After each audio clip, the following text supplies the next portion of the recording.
பாண்டியன் வேகமாக கதிருக்கு ஆதரவாக வந்து, என் மகன் 10 லட்சம் ரூபாய் வாங்கியது தப்புதான், அதை நானே திருப்பித் தருகிறேன் என்று சக்திவேலிடம் சத்தம் போடுகிறார். உடனே சக்திவேல், இப்போதுதான் வழிக்கு வந்தாயா? நீயே மகனை ஏவிவிட்டு பணத்தை பறிக்கப் பார்த்தாய், நான் கண்டுபிடிக்காவிட்டால் மொத்தச் சொத்தையும் ஆட்டையை போட்டிருப்பாய் என்று வசைபாடுகிறார். இதைக் கேட்டு சரவணனும் செந்திலும் அதிர்ச்சியடைந்து கதிரிடம் கோபமாக கேள்வி கேட்கிறார்கள்.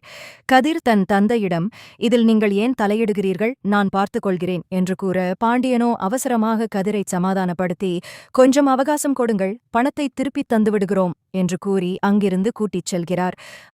அப்போது முத்துவேல் அமைதியாக இருக்க, சக்திவேல் அவரிடம், மளிகைக் கடைக்காரன் பணத்தை தருகிறேன் என்று சொன்னால் ஏன் வேண்டாம் என்கிறீர்கள்?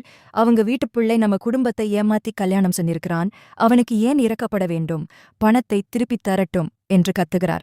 முத்துவேல் ஒன்றும் பேச முடியாமல் விழிக்க, சக்திவேல் அவரை வீட்டிற்குள் அழைத்துச் செல்கிறார்.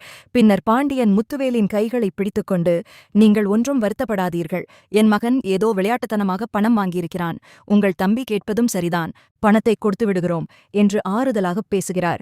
இதைக் கேட்டு, தான் புற்றுநோயால் பாதிக்கப்பட்டிருக்கும் ரகசியத்தை கதிர் தன் தந்தையிடம் கூறிவிட்டானோ என்று முத்துவேல் ஒரு நிமிடம் அதிர்ந்து போகிறார்.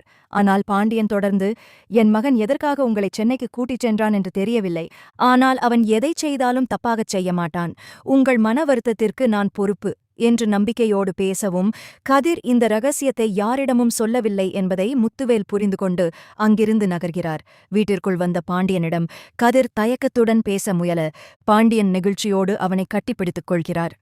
சுரேஷ் என்னிடம் எல்லா உண்மைகளையும் கூறிவிட்டார். உன் மாமனாருக்கு கேன்சர் இருப்பதால் தான் நீ இத்தனை நாட்களாக அவரோடு இருந்து உதவி செய்திருக்கிறாய் என்பது எனக்குத் தெரியும். இந்த ரகசியத்தை ராஜிக்கும் கோமதிக்கும் தெரியாமல் நீ பாதுகாத்ததை நினைத்து பெருமைப்படுகிறேன். அவர்களை விட இந்த ரகசியம் என்னோடு போகட்டும், நான் யாரிடமும் சொல்ல மாட்டேன். நீ உன் மாமனாருக்கு பெற்ற மகனை விட மேலாக கடமையாற்றியிருக்கிறாய். உன்னை பெற்றதற்கு நான் பெருமைப்படுகிறேன் என்று பாராட்டி அவனது கண்ணீரை துடைத்து உள்ளே அழைத்துச் செல்கிறார். உள்ளே கோமதி, மீனாவின் மாமா மகனான சுரேஷையும் அவனது மனைவி அழகுமதியையும் பாண்டியனுக்கு அறிமுகம் செய்து வைக்கிறார். சுரேஷ் போலீஸாக இருப்பதால் தங்களை பத்திரமாக அழைத்து வந்து சேர்த்ததாகவும் அதனால் அவர்களை வீட்டிற்கு விருந்தினராக அழைத்ததாகவும் கூறுகிறார். மேலும் கோமதி கதிரிடம், நீ எங்கு சென்றாய்? சக்திவேல் அண்ணன் சட்டை பிடித்துச் சண்டை போட்டபோது எனக்கு கொலையே நடுங்கியது. ஆனால் உங்கள் அப்பா உனக்கு சாதகமாக பேசுகிறார், என்ன விஷயம் என்று கேட்கிறார். பாண்டியன் அமைதியாக இருந்துவிட்டு கோமதியிடம் வந்தவர்களை நன்றாக உபசரிக்கச் சொல்லிவிட்டு சுரேஷை தனியாக அழைக்கிறார். சுரேஷிடம் பாண்டியன், தம்பி, இந்த ரகசியத்தை என் மனைவி கோமதியிடமோ ராஜிடமோ சொல்லிவிடாதீர்கள்.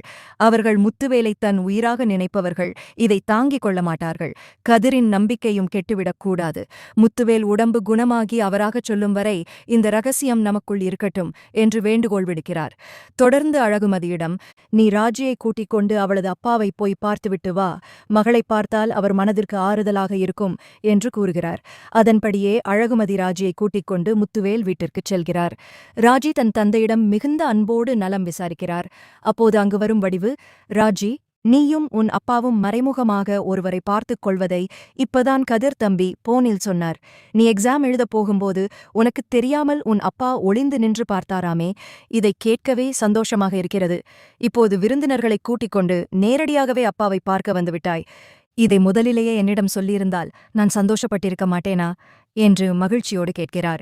வடிவு அப்படி பாசமாக கேட்டதும் ராஜியின் கண்கள் கலங்குகின்றன. தன் தந்தை தன் மீது வைத்திருக்கும் பாசத்தை நினைத்து அவளுக்கு நெகிழ்ச்சியாக இருக்கிறது.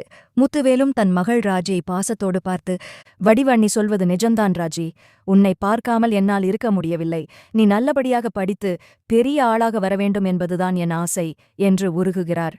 அழகுமதியும், பாத்தீங்களா ராஜி, மாமாவுக்கு உங்க மேல எவ்ளோ பாசம்னு, இனிமே யாரும் யாருக்கும் மறைஞ்சு நின்னு பாத்துக்க வேண்டாம், நீங்க அடிக்கடி வந்து அப்பாவை பாத்துட்டு போங்க என்று இருவரையும் சமாதானப்படுத்துகிறார். இதற்கிடையில் பாண்டியன் தன் வீட்டிற்கு திரும்பி வந்து கதிரை தனியாக அழைக்கிறார். கதிரு, இப்போதைக்கு சக்திவேல் கேட்ட 10 லட்சம் ரூபாயை நம்ம ரெடி பண்ணி அவங்க முகத்துல தூக்கி எறியணும்டா.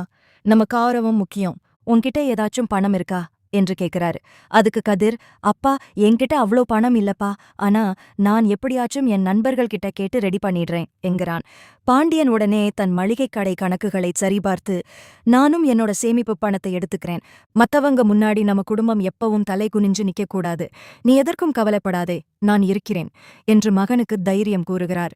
அதே நேரத்தில் சக்திவேல் தன் வீட்டில் முத்துவேலிடம் தொடர்ந்து சண்டை போட்டுக் கொண்டிருக்கிறார். அண்ணே, நீங்க இன்னும் அந்த பாண்டியன் குடும்பத்தை நம்பிட்டு இருக்கீங்க. அவன் மகன் கதிர் எதுக்கு உங்ககிட்ட 10 லட்சம் ரூபாய் வாங்கினா? அத பத்தி நீங்க ஏன் இன்னும் வாயத் திறக்க மாட்டேங்கிறீங்க? எனக்கு ஏதோ பெருசா சந்தேகம் வருது என்று குறைகிறார்.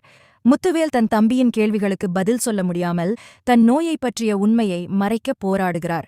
சக்திவேல் அவசரத் தேவைக்காகத்தான் வாங்கினான், அது அவங்க அப்பாவே தரேன்னு சொல்லிட்டார்ல, அப்புறம் ஏன் இதையே பேசிட்டே இருக்க என்று கோபமாகச் சொல்லிவிட்டு அங்கிருந்து நகர்கிறார்.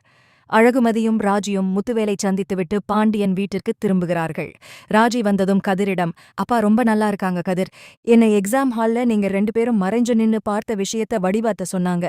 என்கிட்ட ஏன் இத முதல்லயே சொல்லல என்று அன்போடு கோபித்துக் கொள்கிறாள். கதிர் உண்மையைச் சொல்ல முடியாமல் புன்னகைத்து, உனக்கு தெரிஞ்சா எக்ஸாம்ல கவனம் சிதறிடும்னு தான் சொல்லல ராஜி என்று சமாளிக்கிறான். மறுபுறம் கோமதிக்கு ஏதோ ரகசியம் மறைக்கப்படுகிறது என்ற சந்தேகம் வலுக்கிறது. பாண்டியனும் கதிரும் சுரேஷும் தனியாக பேசியதை கவனித்த கோமதி சுரேஷிடம் சென்று, தம்பி, நீங்க போலீஸ் வேலையில இருக்கீங்க, உண்மையை சொல்லிடுங்க. எங்க அண்ணனுக்கும் கதிருக்கும் நடுவுல என்னதான் நடக்குது? ஏன் எங்க வீட்டுக்காரர் கதிரை இவ்வளவு பாராட்டுறாரு என்று வற்புறுத்தி கேட்கிறார். சுரேஷ் பாண்டியனுக்கு கொடுத்த வாக்கை காப்பாற்றுவதற்காக, அம்மா, அது கதிர் உங்க அண்ணன் குடும்பத்துக்கு நில விஷயத்துல ஏதோ பெரிய உதவி செஞ்சிருக்காரு போல, அதான் பாண்டியன் மாமாவுக்கு பெருமை, வேறொன்னும் இல்ல என்று பொய் சொல்லி நிலைமையை சமாளிக்கிறார். அடுத்த நாள் காலையில் பாண்டியன் சொன்னபடி பணத்தை திரட்டும் முயற்சியில் இறங்குகிறார். கதிரும் தன் பங்குக்கு பணத்தை ரெடி செய்ய ஓடுகிறான். சக்திவேலின் சவாலை முறியடித்து தன் மகனின் மானத்தை காப்பாற்ற பாண்டியன் எடுக்கும் அடுத்த கட்ட முடிவு என்ன என்பதை நோக்கி குடும்ப சூழ்நிலை நகர்கிறது. வீடியோ பிடிச்சிருந்தா லைக் பண்ணுங்க, கமெண்ட் பண்ணுங்க, மறக்காம நம்ம சேனலை சப்ஸ்கிரைப் பண்ணுங்க. நன்றி.